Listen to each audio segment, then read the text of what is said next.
I have the song stuck in my head, Cars by Gary Newman.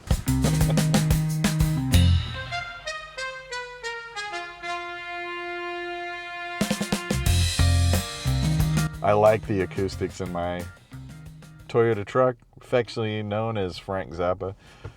I'm waiting for my wife who's in the bank right now, so I thought I'd take the time to give you a couple opinions, thoughts, observations about Thailand's third largest city, Khorat.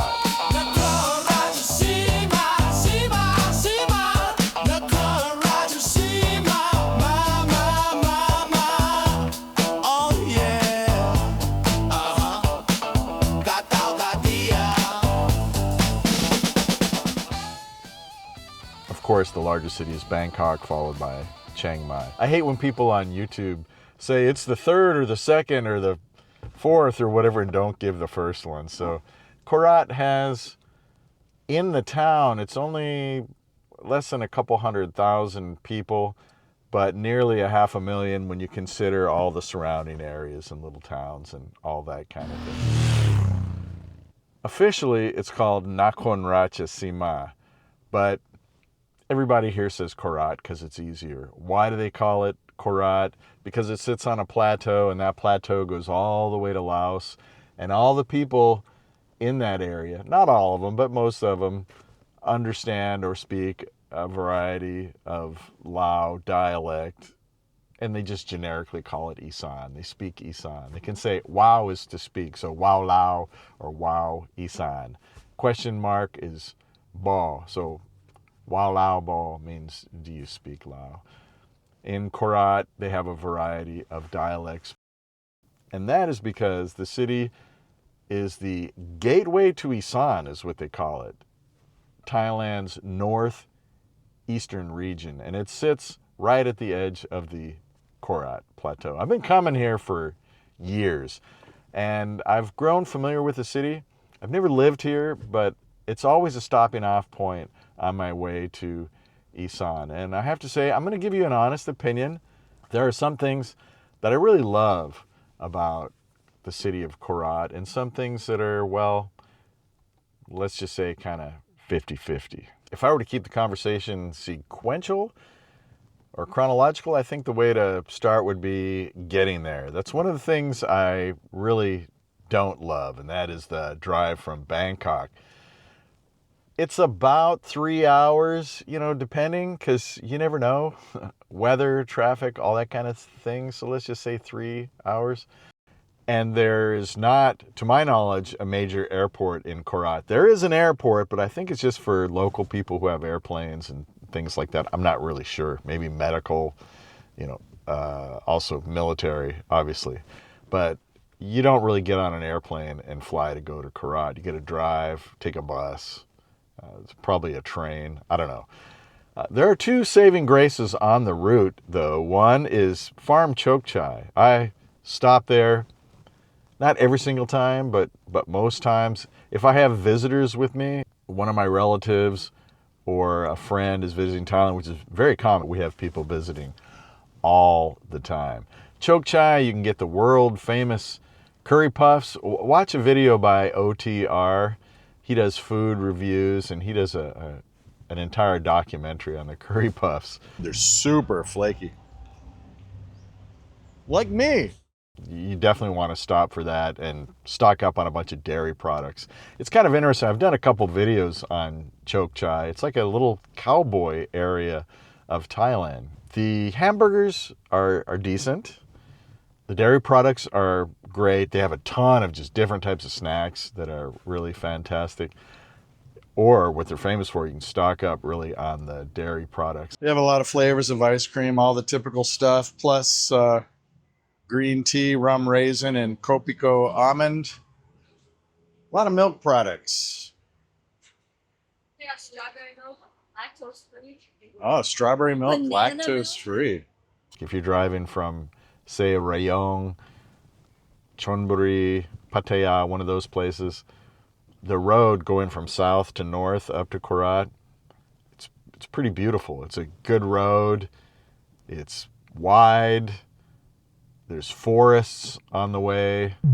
Okay, you've arrived Khorat.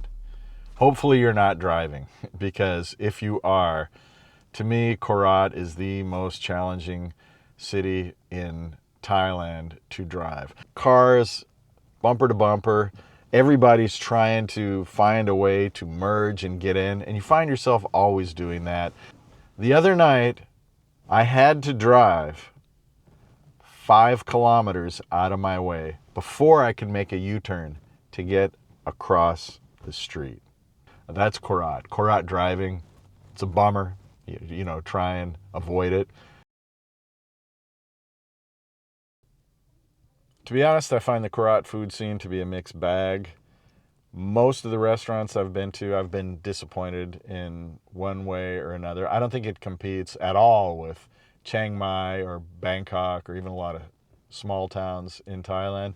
That's just my opinion. I would say there are spots of brilliance, just fantastic places you can go, mixed among, in general, pretty average Thai food.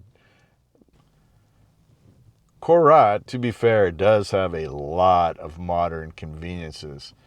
There is the Mall of Khorat, which is famous for a shooting a couple years ago. And then right around the corner from there is Terminal 21. Just like Terminal 21 in Pattaya and in Bangkok and Chiang Mai, you probably have visited those malls. Let's take a look at Terminal 21 Mall here in Khorat.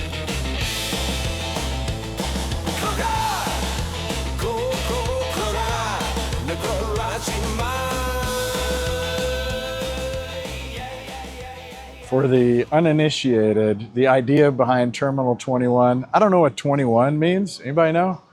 But the idea is it's supposed to be like an airport. Instead of floors, you have terminals, and then you have like different areas that are like different countries, London, Paris, whatever. I don't like it personally. I find it confusing. I'd rather just have floor 1, floor 2, whatever, but that's what they decided to do. I think it's kind of silly. And what's pleasant about being in an airport? I don't know. The airport theme kind of bums me out. It doesn't put me in a good mood. Maybe I travel too much. They do have a lot of good stuff here, so let's check it out.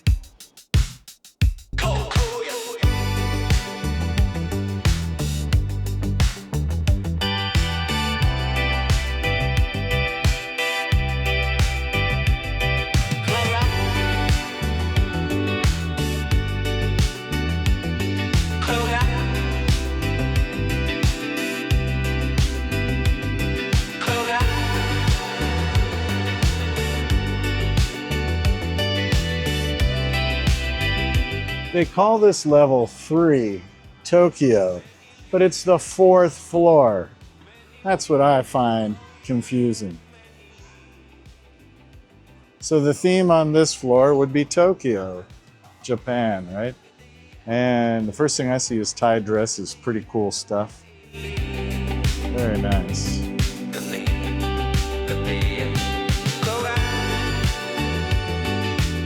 I guess it's mainly the signage more than the stores. Huh.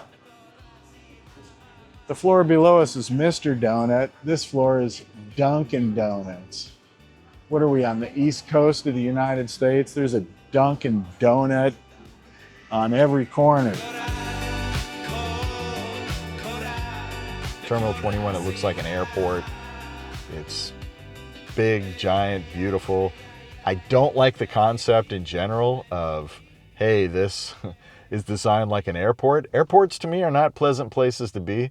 And instead of first floor, second floor, third floor, you have Istanbul, Paris, Tokyo. It's just kind of confusing to me when you're trying to figure out, you're asking someone, how do you get to this bank or that restaurant?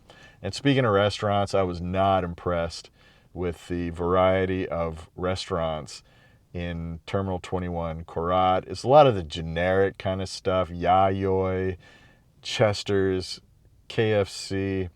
There was nothing in there that really impressed me. I always look for Sizzler because Sizzler's salad bar is phenomenal and it's cheap. If a mall has a Sizzler's in it, I'm good. A lot of times in Thailand, you end up eating a lot of rice and a lot of meat and maybe some boiled vegetables. And depending on what you're getting, I mean, you get a lot of fresh vegetables, more than you would in a lot of other countries. But, you know, similar to Vietnam, Laos, Cambodia, you eat your food with fresh vegetables if you're eating local food. The malls in Khorat do not have a sizzler that I've been able to find. In Terminal 21, definitely does not.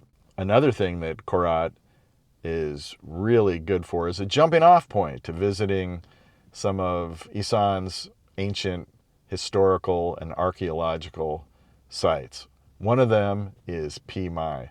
Some people would exaggerate and say, you don't need to go to Angkor Wat or travel to Cambodia because these sites are built by the Khmer. They're not Buddhist temples, like I said, they are Hindu temples, and they are built by the Khmer. I know Khmer, Khmer, or Thai people say Khmer, but Cambodian people themselves call the culture Khmer, and the people are referred to as Khmer. And I do not think that these temples are the equivalent of Angkor Wat. I don't think I was going to go to Angkor Wat, but I decided to go to Pi Mai instead. Check that box, I'm done. No. But it is the same kind of stuff and built by the same people.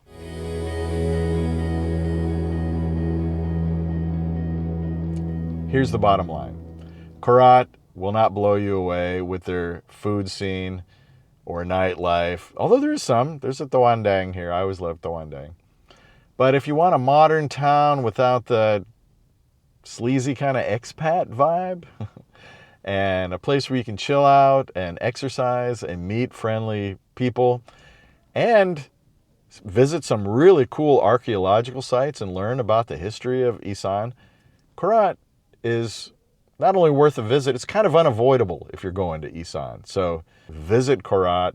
It's a city that I keep coming back to, and I will continue to come back to. Thanks for joining me on this walk through Khorat. If you've been here before, let me know in the comments. What did you love? What did you not like so much? Tell us your opinion of the city. See you on the next journey here in Thailand. This is Dagwood's Thailand. Aloha. Satu.